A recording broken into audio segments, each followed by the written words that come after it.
I found the typewriter under a dusty tarp at the back of the thrift store, its keys cold and oddly heavy. Driven by a sudden urge, I brought it home, placing it on my desk where it seemed to hum with silent energy. Each night I fed it blank pages, letting my fingers dance as if guided by invisible hands. The words came unbidden.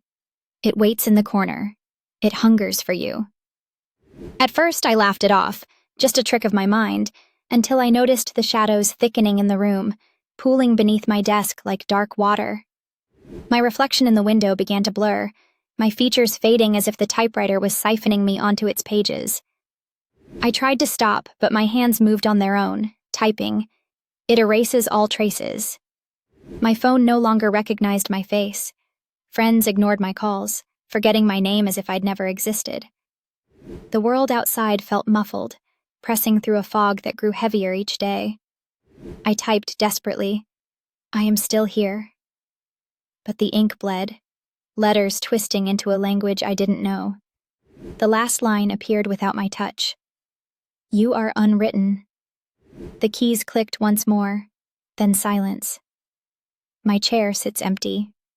The typewriter waits, its carriage ready, for the next story to erase.